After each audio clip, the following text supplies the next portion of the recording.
Qual que é a história de Lúcifer? E é mesmo aquela que ele era um anjo invejoso e desejou ser Deus? Da onde vem isso? Ele era um anjo bonito, belo, né? Portador de luz. E ele tinha uma unção. Ezequiel 28 diz que ele era o querubim ungido. Ungir significa separado, santificado. Ele tinha uma missão especial. E você não consegue invejar ninguém se você está longe daquela pessoa. Você tem que estar perto. Quando você está perto, você inveja. Então ele está perto de Deus, ele tinha uma proximidade com Deus, ele começa a invejar. E ele quis ser Deus.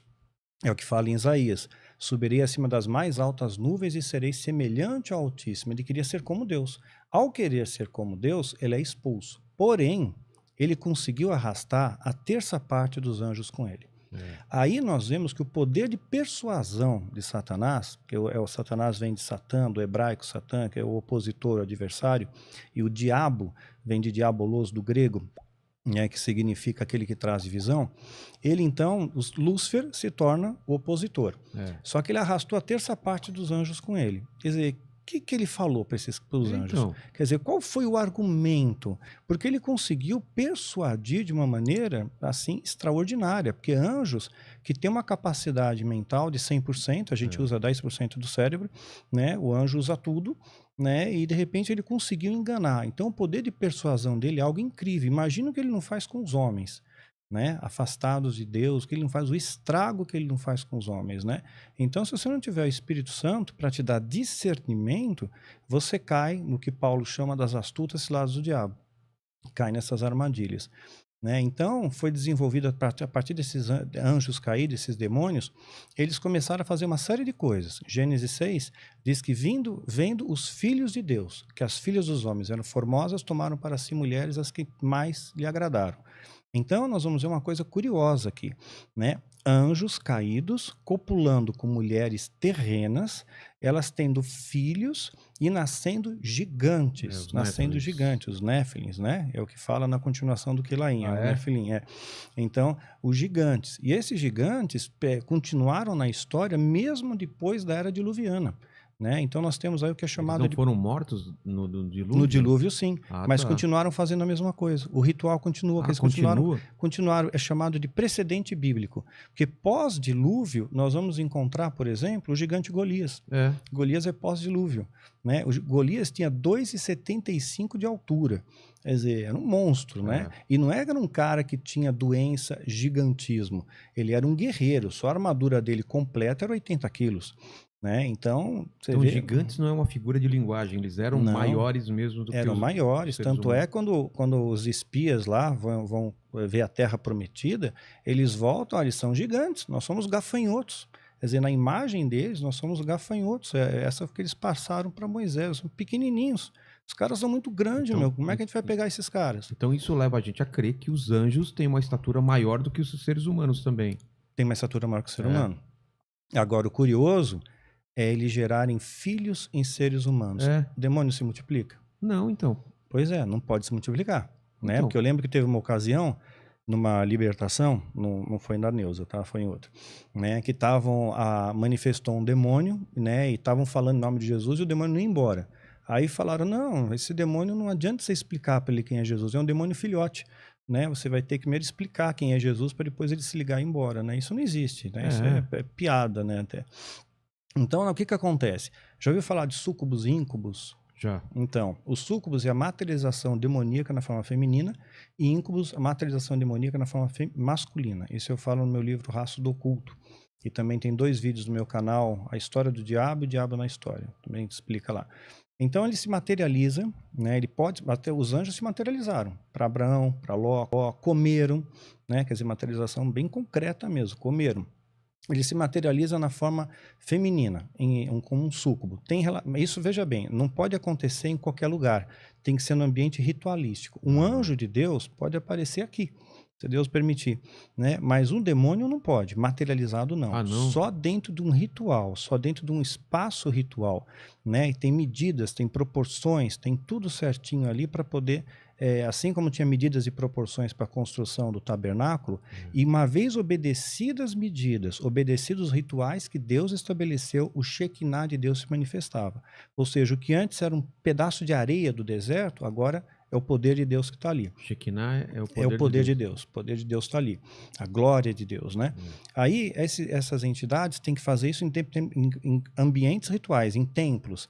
Na época seriam os igurates ou os etemenanques, né? Que era muito comum na Mesopotâmia. Então, eles pegam... Deixa eu tomar uma água aqui.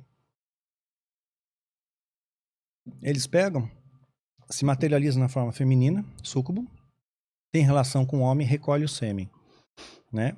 Aí ele se materializa na forma masculina, íncube, né? E vai incubar. Ele vai fazer uma incubação. E aí ele injeta aquele sêmen. Porém, a célula germinativa, ela foi carregada com uma espécie de energia, porque essas entidades têm uma energia. Né? Na falta de uma palavra mais adequada, vou usar energia mesmo. Né? Então imagina que a energia atômica ela pode causar mutação na pessoa.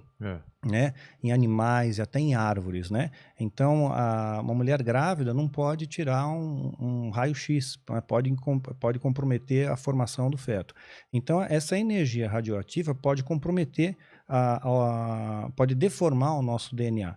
Então, essa energia dessas entidades, quando eles transportam a célula germinativa, eles corrompem isso e aí vai nascer uma anomalia. Né? Não vai nascer um bebê normal, vai nascer os gigantes. Que a Bíblia diz que eram varões de grande renome, pelos feitos que eles faziam e tudo mais. Né? Então, são alguns feitiços de alta magia que já remontam desde a época da Mesopotâmia. Né? Isso é antigo, os sumérios tinham, os acádios tinham, os egípcios, os astecas, incas, maias, né? Machu Picchu. Isso está pelo mundo inteiro. Os caras chamavam de semideuses, né? Devia ter várias denominações. Exato, essa é a ideia mesmo, semideuses. Filho dos deuses, né? Com as mulheres. Com as mulheres. Exato. E isso, então, não foi interrompido com o dilúvio. Mas não. o dilúvio, a intenção do dilúvio era interromper isso e outras coisas. Era né? acabar com tudo, né? Só que eles continuaram fazendo. Por isso que, teologicamente, a gente chama isso de precedente bíblico. É algo que continuou ocorrendo e a gente vê evidência disso. Teve evidência, por exemplo, né? O gigante Golias. Teve outros também. Mas hoje em dia ainda pode acontecer ou não? Hoje não. Hoje eles aprimoraram, digamos, essa engenharia genética. Né? Com o passar do tempo, o diabo ele tem uma natureza psicomotora. Então ele muda na medida em que ele aprende. Então ele aprimorou essa, digamos, engenharia genética, né? E hoje pode nascer pessoas com alterações biológicas, com alterações no seu DNA, sem ser perceptível. Né? Você não percebe aquilo, você não nota aquilo. Ser um cara não maior, é mais gigante, não é maior, você não nota. Né? Quando eu fazia parte do engano, eu tomei uma série de injeções, de vacinas, que tecnicamente iriam me imunizar de todas as doenças que eles iam programar e lançar na humanidade. Caramba. Tecnicamente. Evidentemente, eu não vou pagar para ver. Eu não vou marcar a touca, né? Mas, tecnicamente, sim, porque eles estão planejando tudo isso. E quando a gente vê em final dos tempos, se você quiser me interromper, você interrompe, porque eu falo pra caramba. Tá? Não, depois eu vou voltar lá pra história do demônio, que eu quero perguntar mais uma coisa. Tá bom, então volta pro demônio aí, pra gente fechar o demônio. Então, vamos lá. Lúcifer caiu junto com 1/3 dos anjos. Caiu pra onde? Pra terra. Não foi pro inferno? Não. Veio para a terra, tá escrito. Jesus ele disse: eu vi Satanás como um raio cair do céu, né? Veio para a terra, na nossa dimensão. Ele está aqui, ele está atuando. O mundo jaz o maligno. Satanás tentou Jesus no deserto. Ele estava ali, fisicamente no deserto, não numa outra dimensão. Eu achei que ele estava no inferno e conseguia atuar aqui e no inferno. O que é o inferno, então?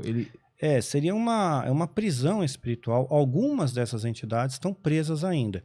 Né? Por exemplo, Abaddon, é falado em Apocalipse que ele vai ser liberto. Né? No momento certo ele vai ser liberto e ele vai guiar toda uma horda de demônios que vai fortalecer ainda mais o poder do anticristo. Mas eles estão aí, estão soltos. Então o Lúcifer caiu para a terra junto com os anjos, os anjos caídos, esses demônios.